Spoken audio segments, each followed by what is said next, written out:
Listen to me, people. I'm gonna do a quick recap. I just got through watching a YouTube video one of my friends shared with me on Michael Brown's parents and how they feel about losing the life of their 18-year-old son who just graduated high school, who's getting ready to go to college.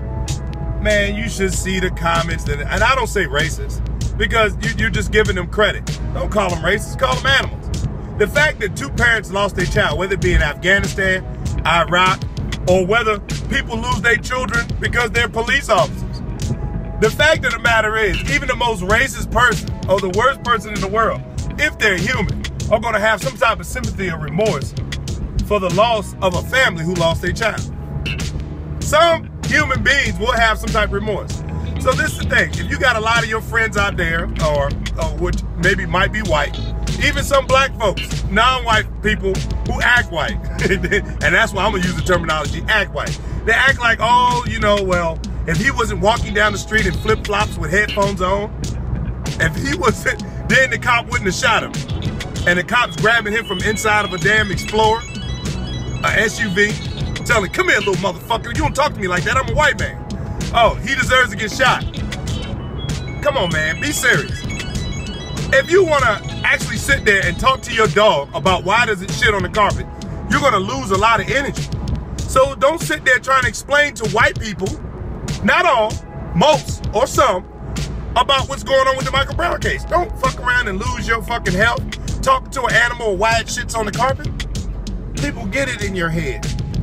This is the simplest way to explain it. If you have a bunch of ignorant people with weapons and drugs, selling drugs, and protecting themselves with weapons, you're going to have a lot of people who are the same culture because they live in the same area, killing and shooting each other because they're trying to make ends meet. I think they call it the Wild Wild West. But see, whenever black people do something, it's going to an animalistic culture. No, what's animalistic about it is when a mother and a father, a two-parent household, loses an 18-year-old child who did apply and was accepted to college. And the reason why he talked down on the officer, because he's saying to himself, I'm a 6'4", clean-cut boy or male with two goddamn parents. I have every right to say what I need to say. I don't agree with behavior problems of people in the hood. I won't dare, but I can tell you this. Anytime you're trying to correct a young man inside a vehicle and you pull your gun on somebody in flip-flops, come on, man. The fact that that boy was wearing flip-flops. How many crimes you know are committed in flip-flops? Please name one. I'll wait. Please name one. What we're trying to tell you is the strategic difference between black arrests, when cops arrest black people, or murder and assassinate black people, and when cops arrest white people.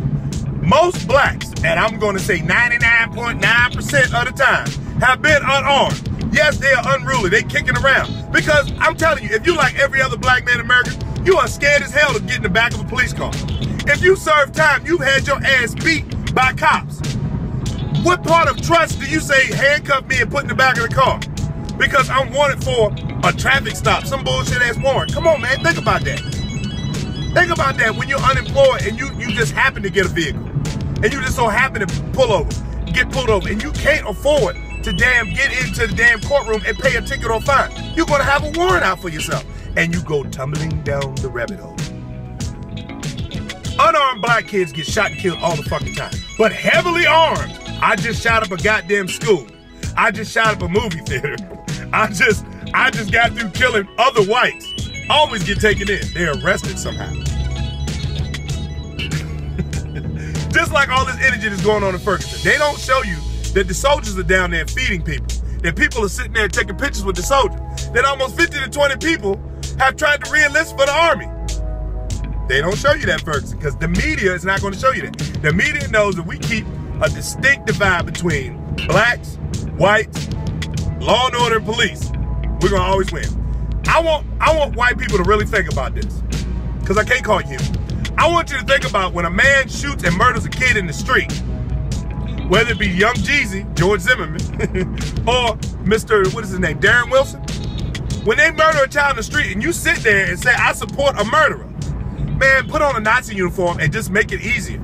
Put on a sheet, put on a Nazi uniform and make it easier. Because you can't possibly explain under any type of human interest why that makes sense. oh, well, you know, those blacks, they're so unruly and they just need to die. I'm going to bake some cookies. Lady, come on now. Be real. Be real. I got to laugh at it. Because the smear campaign on African-American people, or American African people, has been going on for 30 fucking years. You destroyed the men, you destroyed the women. Now you got television, radio, and music, destroy the children. I'm just recapping. If you didn't get it in the first 4 videos because I talked too fast, then I'm really going to speed it up today. Do you notice that every time a child gets shot, who pays the bill for the legal fees of the shooter? The National Rifle Association. That's right. Who was George Zimmerman represented by legally? The National Rifle Association.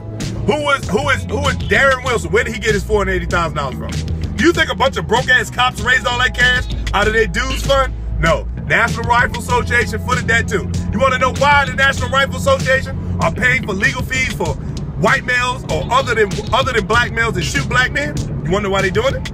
Because every time a black child gets shot, white people buy more firearms. And all I got to do is pay $480,000 to get a child shot so that a white man that's a police officer, not a police officer, I'll stand correct, a cop gets freed and clear. That wins me $4.8 billion in weapon sales. In weapon sales. Because all these white people are standing ready for a war that's not going to come. We are not Neanderthals. We are not apes. We are not gorillas. We don't need to run onto your territory. We just want a chance and a shot to get our own shit. Our own school, our own construction company, our own damn police force, our own damn government, our own currency. Well, nigga, you should go ahead and get it. But you know what? There's always something magical and mysterious like the box of Lucky Charms that is keeping us from succeeding. Whether it be the Uncle Tom black folks that sit around wearing the goddamn the South Will Rise Again flag. Talking about, that's the state I'm from. That's my flag. I am so tired of these Uncle Ruckus Negroes. Are you serious? Do you know your history?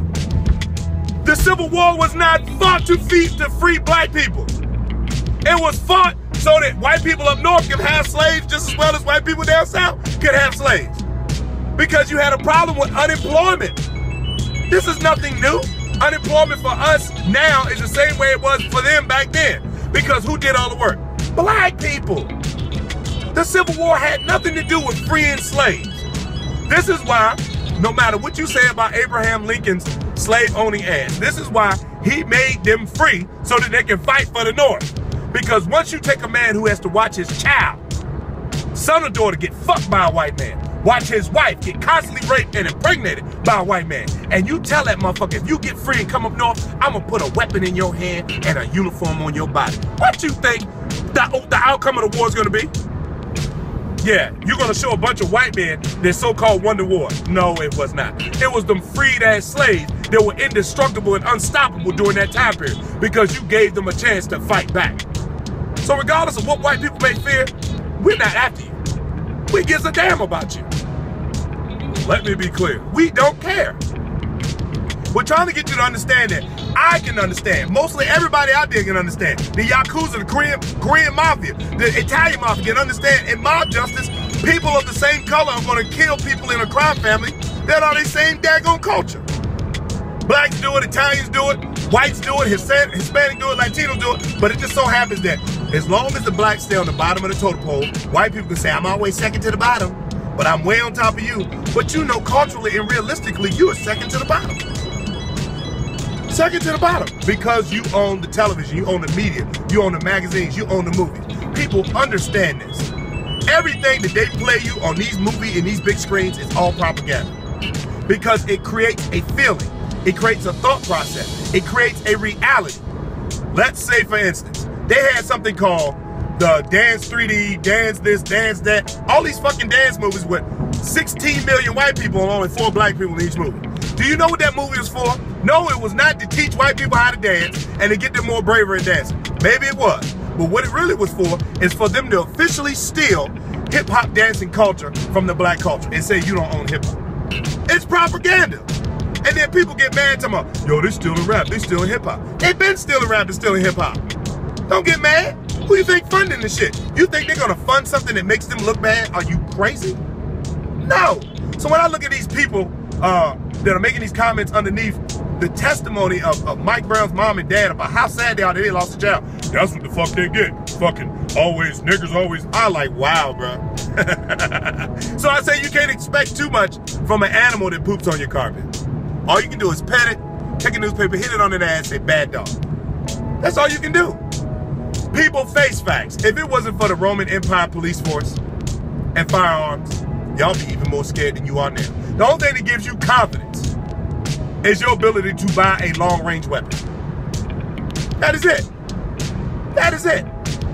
That is your only confidence. And the fact of the matter, my brothers and sisters are so lost and so asleep that they don't realize that the genocide is going on right there in front of their faces. They're turning it on and they're changing the channels of their own personal genocide. I argue with a lot of professors, and I tell them about history. He who writes the page controls the age. Of course, if I write about a war that I lost, I'm gonna make sure it seems like I won. Why do you think they concentrate on being novelists and artists? So that they can write history. We don't consider that shit important because we are in the art of storytelling. We believe our story should be passed down from generation to generation. We don't really want to just write it down. That's the only weakness we have as black. We need to start writing our stuff down. We need to start collecting information material. But we're talking spiritual culture. We like to see people express themselves on a platform and we absorb information that way. You understand what I'm saying? Man, our most irreplaceable, valuable resource are our black women. Our black women. Between porn, ghetto gaggers, and daggone these movies that come out, girl, leave that nigga alone. Get yourself a white man. You know what I'm saying? And then some of these so-called first premier conscious sisters, the ones that a lot of people picked on a lot, the first thing they did, they didn't want to date a brother. They wanted to date a white man. They had a baby by a white man. Congratulations. Happy for you. Way to give up. I look at you the same way I look at daggone homosexuals. You were not capable of succeeding as a man. Therefore, you became a gay woman. You were not capable of succeeding as a woman. Therefore, you became a lesbian. And you were not capable of being a black man. That's why you ended up in prison. And you were not capable of being a good wife for a real American African. That's why you got yourself a white man. Whether you think you love him a lot. Honey, call me up and let me know how everything works after the 7-year mark. I really do want to know. And I know it just seems kind of hatred and nasty on what I'm saying for most of my posts, but I cannot believe, I'm just giving you the psychokinetic energy that I got off the web. I cannot believe that these people can't even have sympathy for this poor boy, for his family, at least for his family. God damn. He had a 2-parent household. Wow, how often is that? Did they actually show that on TV? Our leaders, our preachers, and our political leaders are not chosen by you. They're politically picked. They're appointed like a janitor, like a secretary, just to keep you out of harm's way and to keep you at bay. When a situation comes up, we need to cut rope on them. Cut rope on your unrealistic pastors, all these televangelists, because you're wasting your action and energy, which is your money. That's your time. You're giving up your valuable time, and then you want to wake up at 90, 80 years old and say, I don't know what I was thinking. It's too late then. Now you've already indoctrinated your children, your children's children, and your grandchildren, your great-grandchildren. You need to wake up now. Stop being so damn afraid. Live with some type of bravery. Live with some type of bravery. Man, I'm telling you. They're not chosen. They're appointed by people that want to keep you where you at. And how they keep you where you at?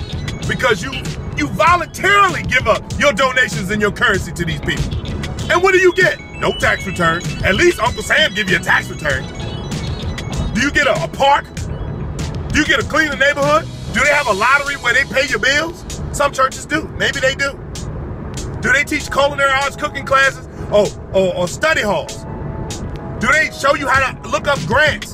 For those of you who don't own a computer, show you how to look up government grants that can send your child to college for free for 7 years. That shit exists. They control your politics and your outcome. That preacher will stand up in front of a 600 personnel congregation and tell you, you know what we at Southern Baptist Church are voting for? We're voting for our man, Rich Daly. And your dumb ass gonna vote for Rich Daly. You have no idea who Rich Daly is. But Rich Daly gave that pastor about $300,000 and said, I need your congregation to vote. Dale Kelly is voting for Rich Daly. Man, oh my goodness. It's not checkers, people, it's chess. And chess can be one of the longest games in history if you know what you want to do with it. You understand what I'm saying? They control the advancement of your culture because they got all of our women with weave, fingernail polish. Got their ass and titties hanging out. Sitting up in church, fanning, talking about God is good. Jesus Christ is Lord. Jesus is nobody. Jesus is a human being. Let me explain to you real quick. You see how I did that? Real quick. Think about this. I'm gonna describe something. I'm gonna give you something called I'm gonna give you a little bit of symbolism. I'm gonna describe something of today that relates to something back in the past. All right, so I got this cat walking around. He got 12 of his homeboys, young dudes. They trying to figure out why they unemployed and they ain't got no job and why they always getting taxed. Why is it that there's no opportunities? They live in low-income housing. You know what I mean? So they're really mad and frustrated. But they got this one cat that's really knowledgeable and educated. And he goes around talking to the children. Talking about, no, you gotta farm like this. You gotta fish like this. You gotta, don't let them get you down. Stay positive. We're gonna make it through this. All right? And then when the people find out that there's a leader in the community, just like Martin Luther King, Malcolm X, and Mark Garvey, they assassinate him. But oh, how do they assassinate him? Back then they didn't have firearms. So they had to make sure they did it for a public display, baby. They had to put him on a cross. You know what I'm saying? Put him out in the sun, nail his hands and feet with that monster drain. Get a little evil in you. You see the 3 spikes? You got the middle big spike and the 2 side spikes. 1 spike for each hand and a big spike for the feet. Look at the monster can.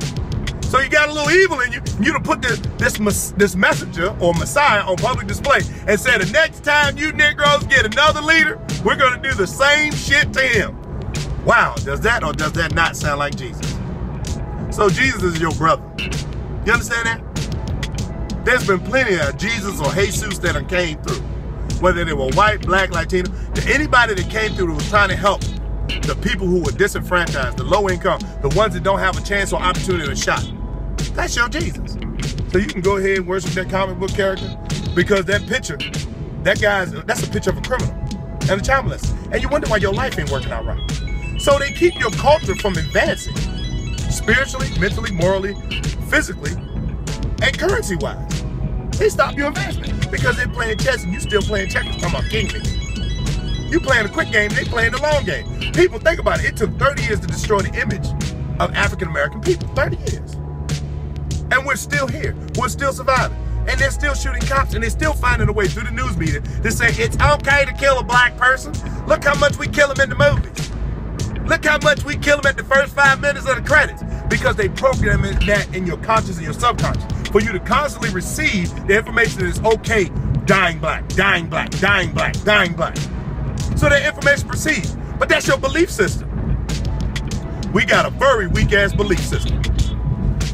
I'm telling you, man, we're gonna go through it. And our most natural, irreplaceable, valuable resource is our black women. Men, stop just getting pussy and get yourself a wife. Stop it. I'm gonna tell you what a black woman really wants. If you don't believe me, I'm gonna do it in less than 20 minutes. What a black woman really wants and what a black woman really needs is a man that gives her purpose, direction, and affection. Or what we call ABCs, affections, beliefs, and communication. And with that belief and communication, when she get out of line, you ain't gotta put your hands on her. You tell her, no, you're not gonna do that. Because I pay the rent here right along with your ass, or you pay the rent by yourself. But you're not gonna do that. And you know what? Even though she may cop a little attitude, but she's saying, telling me what I ain't supposed to be doing. Because you care about her well-being. You're being a second brain to her first brain. This woman carries your child, you carry her decision. I'm tired of these little boys out here with their daggone pants hanging down. Just, yo, I gotta get my shoe game up. You 35, 40 years old, and you ain't got your dress shoe game up yet? You ain't put yourself in an arena where you can meet a group of well-rounded people of different cultures, different races, where you can receive information and start mixing your money with them? So you can bring stuff back and put it on a platform and get it to your people? Because all you worried about is hair, nails, tennis shoes, but you don't own an assault rifle. Y'all talking shit, but I'm riding in a Scion. Motherfucker, I got 4 automobiles, and they paid for it. That's why you buy a little stupid-ass $24,000 vehicle, so you can cop it in cash and drive off tax-free. Sometimes people just don't get it. People just don't get it. People have lost their mind, man. And I told you I was gonna do it in less than 20 minutes. Look, man, I love y'all. I love my people, I love my race. But I'm telling you, something needs to change. Something needs to stop. The system we have adapted for the past 20 years is not working. 30 years, it's not working. 60 years, it's not working. You have to realize that in your campaign of warfare, these weapons that we have chosen are inop. They're not functional. Your pastor does not work. Single households of mothers does not work. Walking around trying to fuck everything, catching HIV and passing herpes throughout the black community does not work. Our men not looking like heroes does not work. Just because you marry a white woman and got mixed children and got them thinking that they're above white and black, you're making them lonely. And that does not work, because what your mixed children gonna do, they're gonna go right back to the source, which is a black household, a black male, a black female. So that does not work neither. You need to start loving yourself first, then you can love your people, then you can love your culture, and then we can move forward. And we can pick some advanced weapons that really work, like politics, getting lawyers in our pockets, doctors in our pockets, governors in our pockets, mayors in our pockets, police forces in our pockets. I'm telling you, man, wake up. That's your recap. Peace. I'm out. Y'all have a great day.